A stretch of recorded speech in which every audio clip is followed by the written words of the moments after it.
वन्दे ब्रह्मपुराधिपं श्रीसहजानन्दं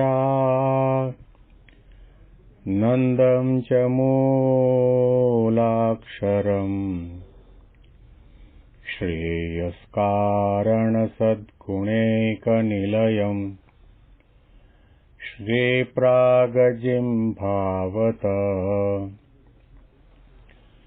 ब्रह्मोपासनधारकं गुरुहरिं यज्ञं तथा योगिनं प्रत्येवं प्रमुखं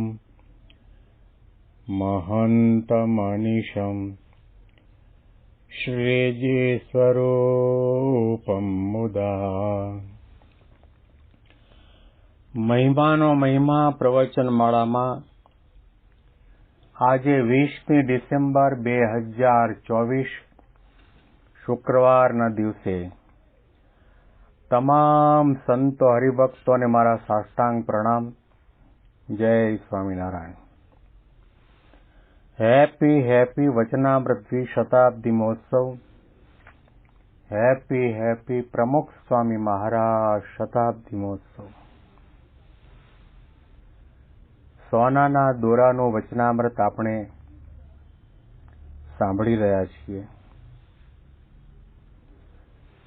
મહારાજે દ્રષ્ટાંત આપીને સામે બેઠેલા સંતો હરિભક્તોને આપણને સમજાવ્યું છે કે જો તમારામાં ધર્મ, જ્ઞાન, વૈરાગ્ય અને ભક્તિની અતિશય દ્રઢતા નહીં હોય તો તમારી મીણે પાયેલા દોરા જેવી સ્થિતિ થશે. જેમ 12 મહિનામાં શિયાળો પણ આવે, ચોમાસું પણ આવે, ઉનાળો પણ આવે, એમ આપણા જીવનકાળની ઋતુમાં પણ કેટલાક પ્રસંગો એવા પણ આવશે કે આપણું સન્માન થાય, આપણે કરોડોપતિ બની જઈએ, બંગલા, મોટર ગાડી બધું આવી જાય. અને વચ્ચેના સમયમાં પ્રારબ્ધનો થર કદાચ એવો આવે કે શરીરમાં રોગ થાય, ધંધામાં કંઈ બરકત ન રહે,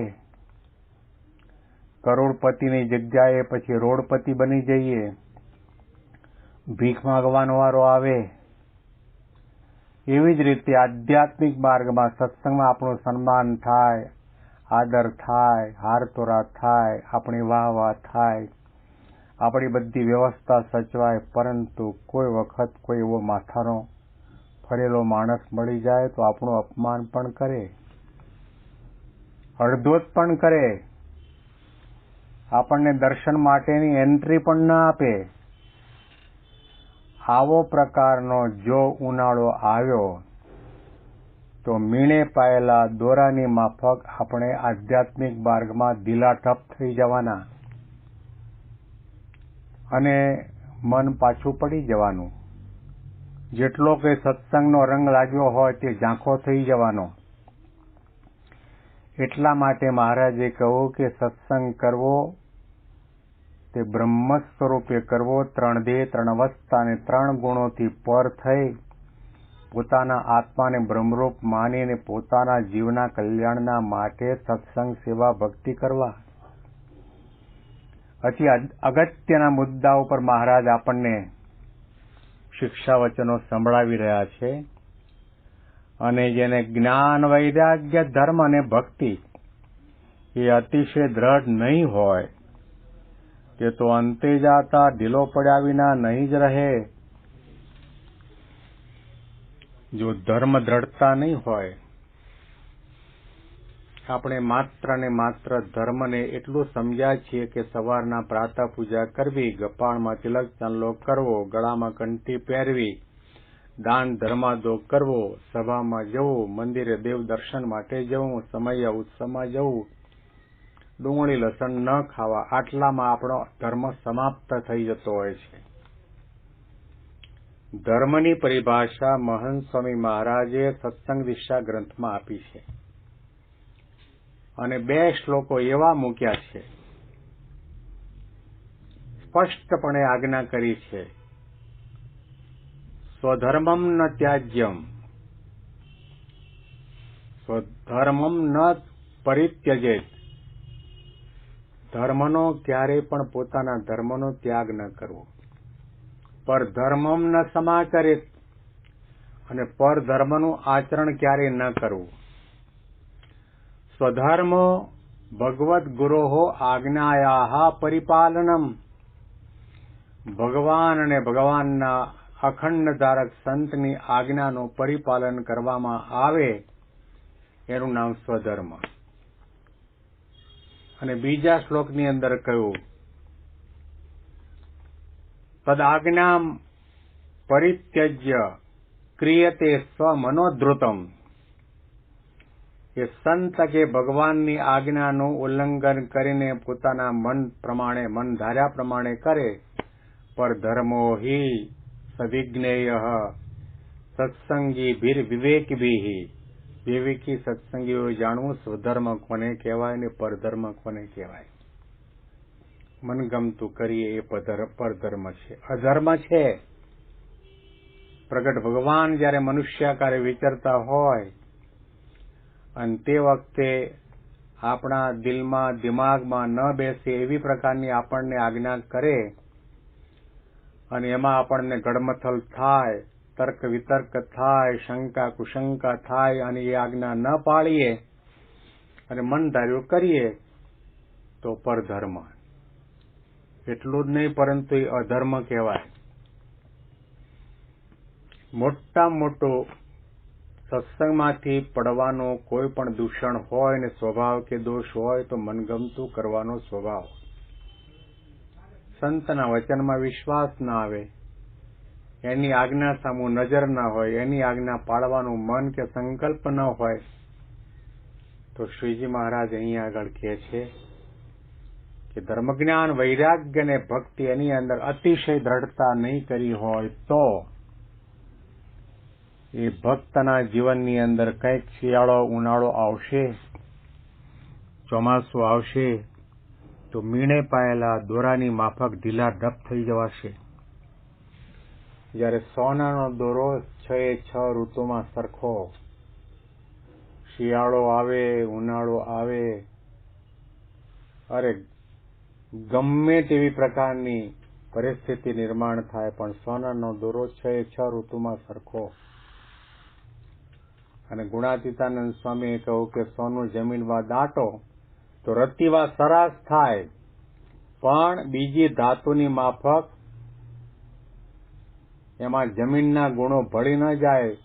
સોનાને લાગે ક્યાંથી કાટ, હો સંસારી મનવા, સોનાને લાગે ક્યાંથી કાટ.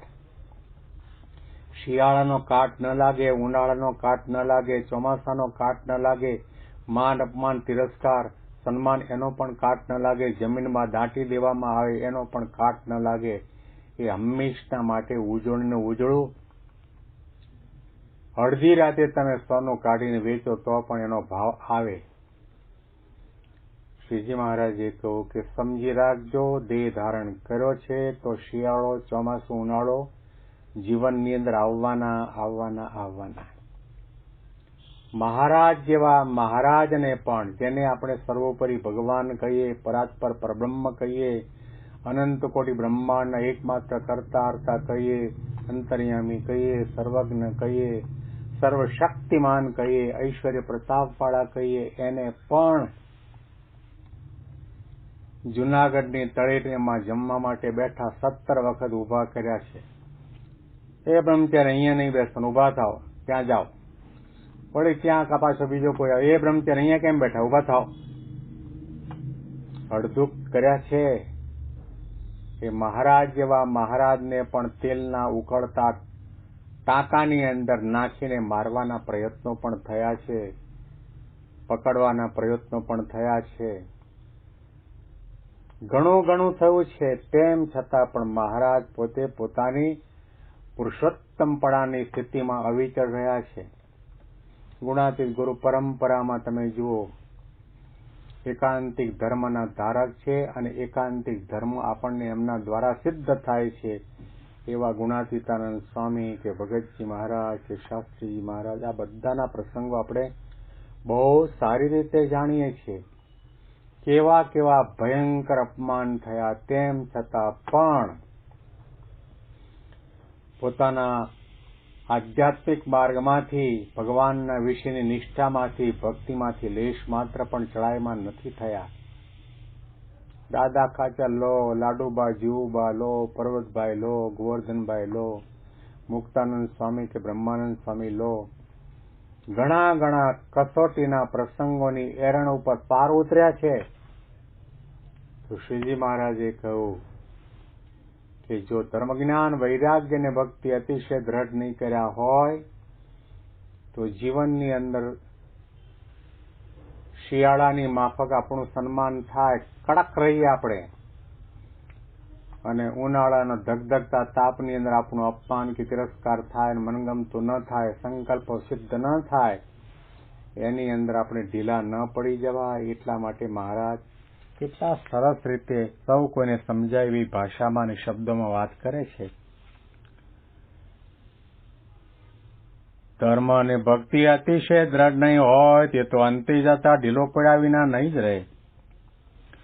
જેમ મીણે પાયેલ દોરો હોય અને તે શિયાળામાં ને ચોમાસામાં તો અક્કડ રહે, પણ જ્યારે ઉનાળો આવે ત્યારે જરૂર ઢીલો થઈ જાય. તેમ અહીંયા હરિભક્તને સર્વ પ્રકારે સુખ રહે અને સત્સંગમાં પણ સન્માન થતું રહે. તે રૂપ જે ચોમાસું અને શિયાળો, તેમાં તો જ્ઞાન, વૈરાગ્ય, ધર્મ અને ભક્તિ તે સુધા આંકડા જણાય.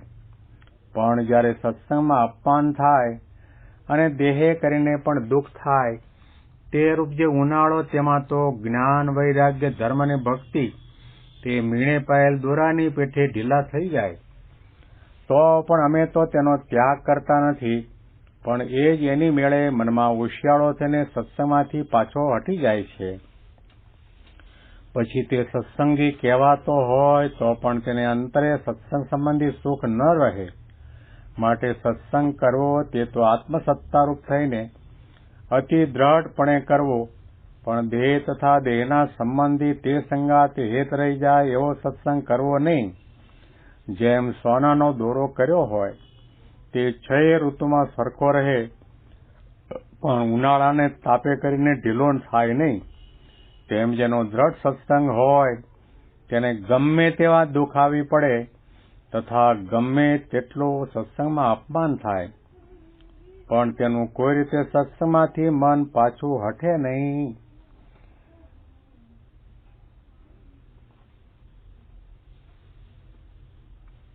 મહારાજ આપણને આવા ભક્ત બનાવવા માંગે છે, અને આવા ભક્ત થવું એટલે કે આત્મા રૂપે રહેવું, દેહ ભાવનો ત્યાગ કરવો, દેહમાં રહેલા સ્વભાવ, પ્રકૃતિ, દોષો એ બધાનો ત્યાગ કરી અને આત્મા સામુ નજર રાખીને પ્રમુખ સ્વામી મહારાજના શબ્દો યાદ કરીએ. સ્વામી એમ કહેતા કે કોઈ આપણને ગધેડો કે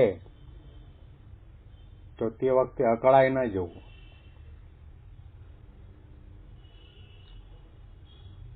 ક્રોધ ઉત્પન્ન થવો જ ન જોઈએ.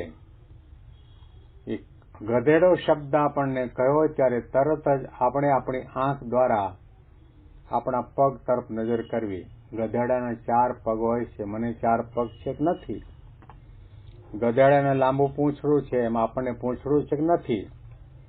ગધેડાને લાંબા લાંબા કાન છે, આપણે બંને 2 લાંબા કાન છે નથી? અને ગધેડો છે એ હોંચી હોંચી હોંચી કરે છે એવું હું બોલું છું કે ના? ગધેડો લાત મારે, હું લાત મારું કે ના? તો તમે ગધેડા નથી, આનંદમાં રહો. એના શબ્દોને આકાશની અંદર ફેંકી દેવા. શબ્દ આકાશનો ભાગ કરી રાખ્યો હોય તો પછી અખંડ આનંદમાં રહેવાય. એ વખતે વિચાર આવે કે હું ગધેડો નથી, મારી આ જાતિ નથી, મારું આ નામ નથી, મારું આ ગામ નથી, હું દેહ નથી, હું દેહથી પર એવો આત્મા છું, બ્રહ્મરૂપ છું, ગુણાતીત છું, ભગવાનનો ભક્ત છું.